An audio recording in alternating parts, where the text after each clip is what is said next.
Vous savez, la meilleure, je vais choquer certains. Il y a 3 mois, mon épouse, je devais aller prêcher quelque part et les embouteillages de Kinshasa, on dirait des démons. Affrétés à ça.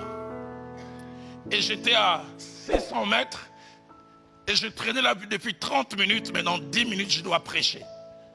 Je regarde mon chauffeur, je dis, je prends la moto.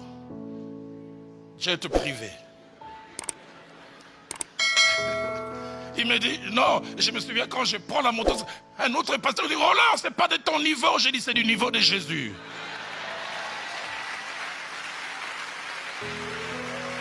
Et vous savez quoi? Je suis arrivé, mais mon chauffeur est arrivé 5 minutes avant la fin de la prédication. Donc je serais resté à mon niveau. Les gens auraient manqué une prédication, ça m'a changé en rien. Et puis je dois vous avouer, l'expérience sur la moto, elle est belle.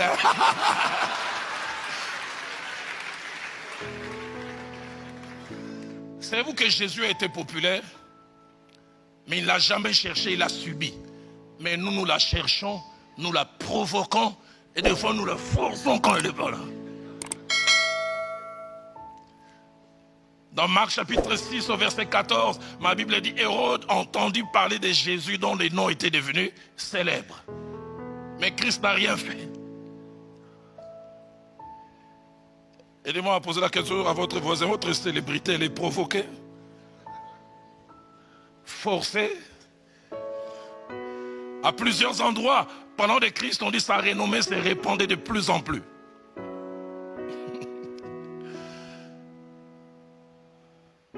Pour montrer l'impact du ministère de Jésus associé à la popularité, Marc 1,37, un jour il finit son temps de prière, Pierre et les autres viennent lui dire, tous te cherchent. Marc 1,32, il arrive à Capernaum, il avait dit toute la ville était assemblée devant sa porte, il n'y avait ni Facebook, ni Internet, mais des bouches à oreilles. Pas une quête, mais il a subi ces choses. Mais non seulement que Christ subissait ces choses, mais quand ces choses venaient à lui, il savait les gérer. Étrange. Jésus, il fonctionnait comment? Il fait un miracle et dit à quelqu'un, n'en parle pas. Oh! Pour quelqu'un qui veut être reconnu. Je me souviens d'un pasteur chez nous, il avait prié pour une maman, 25 ans de stérilité. Et la femme a eu des jumeaux. Et le jour où la femme vient témoigner, elle dit, un homme de Dieu a prié pour moi. Les pasteurs disaient, est-ce qu'il n'a pas de nom?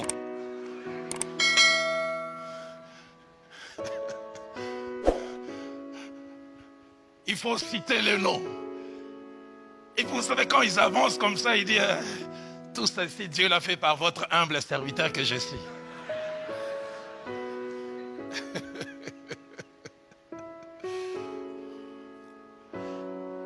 Et ce qui est étrange, Jésus des fois a refusé la popularité. Dans Jean chapitre 6, verset 15, Christ vient d'accomplir un grand miracle. Allez, je paraphrase ça et puis j'essaie d'imaginer. Les gens commencent à se promener avec des pancartes. Jésus, président. Jésus, président. Il a tellement le vent en poupe. Ma Bible dit, sachant qu'ils allaient venir l'enlever pour le faire roi, il se retira de nouveau sur la montagne seul.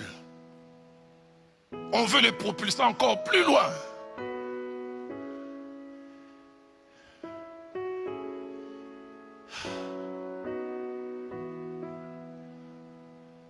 Jésus n'était pas comme certains qui ne sont importants qu'à leurs yeux. Un homme de chez moi en Boujima, il a dit, moi je suis évêque, ma femme est évêquette, mes enfants sont évêquetettes.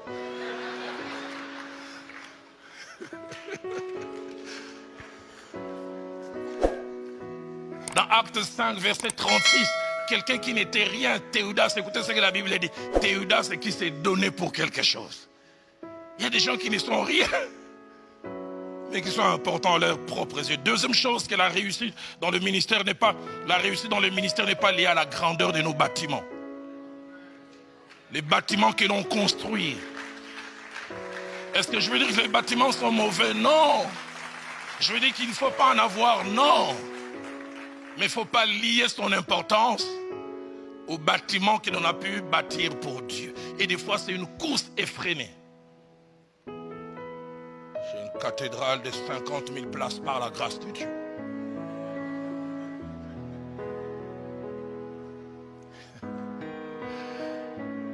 Un aîné à Kinshasa qui attire des grandes foules. Un jour, je le vois passer à la télé avec un côté dédaigneux qui apparaît déjà sur le visage et imbu de lui-même. Il dit, ici à Kinshasa, les autres sont des églisettes. Il n'y a que moi qui ai une église. Et j'ai dit église quoi? Il dit églisette. De petites boutiques. Seigneur, épargne-moi d'associer mon importance à l'importance de quelques bâtiments. J'insiste, je ne dis pas qu'il ne faut pas en avoir. Jean-Baptiste, de qui la Bible dit qu'il était l'homme le plus important, vous savez, sa cathédrale, c'était quoi? Les déserts. Marc chapitre 3, verset 1 dit, en ces temps-là, parut Jean-Baptiste qui prêchait dans les déserts. Je suis la voix de celui qui crie. Sans cathédrale, mais l'homme le plus important. Sans salle climatisée, mais l'homme le plus important. Et si vous ne le savez pas, Jésus n'a pas laissé des bâtiments. Combien de fois nous tombons dans ces pièges? Nous nous sentons importants par rapport à ce que Dieu permet que nous puissions construire. Et des fois, nous nous sentons moins importants parce que nous n'avons pas aussi un grand bâtiment. La vraie réussite ne se lie pas à ça. Troisième chose, que la réussite dans le ministère n'est pas, la réussite du ministère n'est pas toujours liée au nombre de miracles accomplis au surnaturel. Je ne sais pas d'où ça vient. Tu rentres dans le bureau de certains hommes de Dieu, tu trouves des béquilles.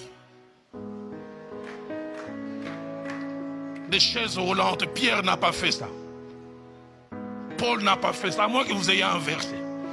Peut-être que vous, Dieu vous a inspiré. Alors l'inspiration, je ne vais pas me battre. Jean que nous avons lu au chapitre 10, au verset 41, parlant de Jean-Baptiste dont il est parmi les plus grands. Il avait dit, il n'a fait aucun miracle. Jean-Baptiste n'a même jamais prié pour quelqu'un d'enrhumé et ça a marché. Est-ce que Roland, il ne doit pas y avoir de miracles? Ce n'est pas ce que je veux dire. Je veux dire, n'associons pas cela à toutes ces choses. Un homme de Dieu que Dieu a commencé à utiliser merveilleusement, le surnaturel. Un jour, il a invité dans une église et il a commencé à avoir l'habitude parce que Dieu l'utilisait beaucoup. Il ne vient pas assister au culte, il vient simplement 5 minutes avant la prédication. Et puis juste quand on lui demande de prêcher, il marche comme un célèbre catcheur de chez nous. Et Dingwe Motonangeng. Et on doit presque dire, voici celui qui vient au nom du Seigneur. Et il avance. Et ce jour-là, il monte, il dit, cette église existe depuis combien de temps? On dit 20 ans, il dit, cette église n'a jamais existé, elle commence avec mon message. Parce que dans mon ministère, le surnaturel est naturel. L'extraordinaire est ordinaire. Il dit, vous allez voir des choses que vous n'avez jamais vues. Il prêche 30 minutes, puis demande à tout le monde de fermer les yeux. 5 minutes, pas de surnaturel. 10 minutes, pas de surnaturel. 15 minutes, pas de surnaturel. Il dit à tout le monde, fermez les yeux. Il va vers le pasteur titulaire et dit, tous les jours n'est pas dimanche. Il y a des jours où les anges du surnaturel chôment sur moi aujourd'hui. Je reviendrai le jour où ils seront en travail. Il dit au pasteur, attends que je sorte et puis tu vas demander aux gens d'ouvrir les yeux. Et il a commencé à marcher calmement, très calmement,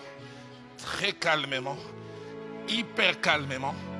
Mais juste quand il voulait sortir, une dame de 80 ans saisie par l'esprit et touche à l'épaule et dit, ainsi dit le Seigneur. Si tu étais entré comme tu es en train de sortir, Dieu t'aurait fait sortir comme tu es entré.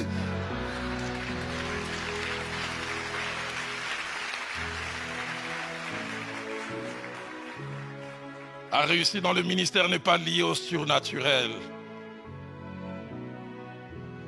Quatrième chose que la réussite dans le ministère n'est pas. La réussite dans le ministère n'est pas liée aux avoirs ou au standing social que le ministère nous accorde.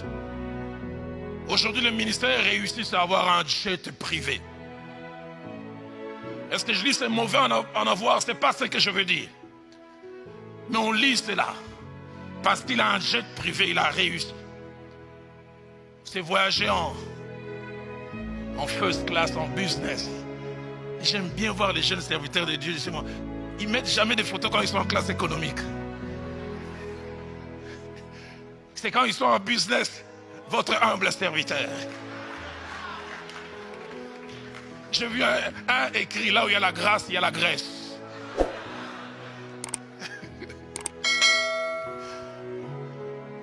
La réussite n'est pas liée aux montres.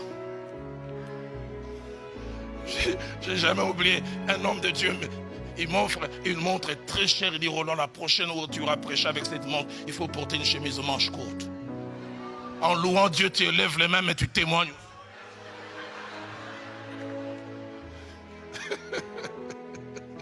Écoutez, le style de vie de l'un des plus grands, et parmi ceux qui ont vécu, Jean-Baptiste, il avait comme vêtement des poils de chameau.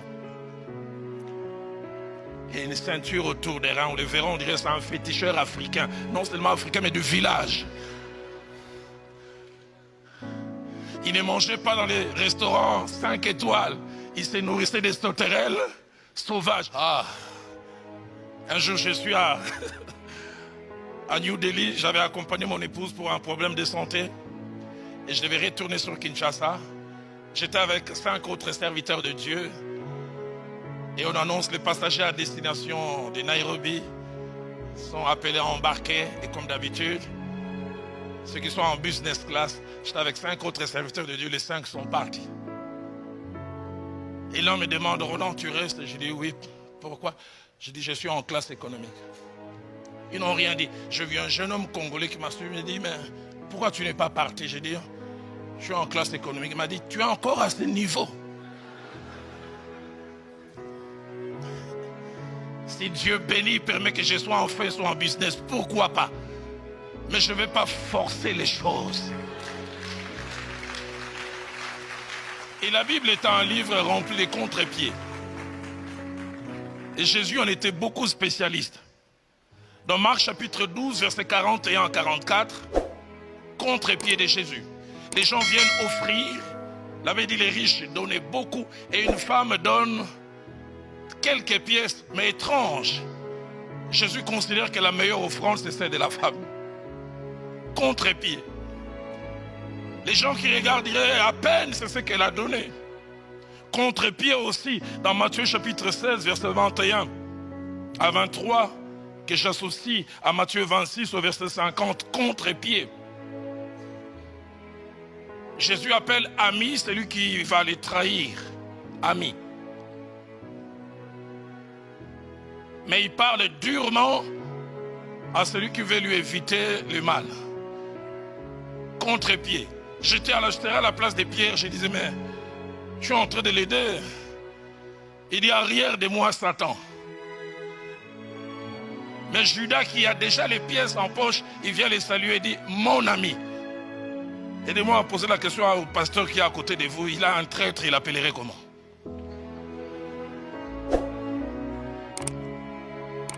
Et puis en plus, tu l'essaies, il vient faire la bise, tu dis, frère, arrête le théâtre là. Quand il appelle ami de ma destinée. Celui qui m'amène à devenir celui que je dois, spécialiste en contre-pied.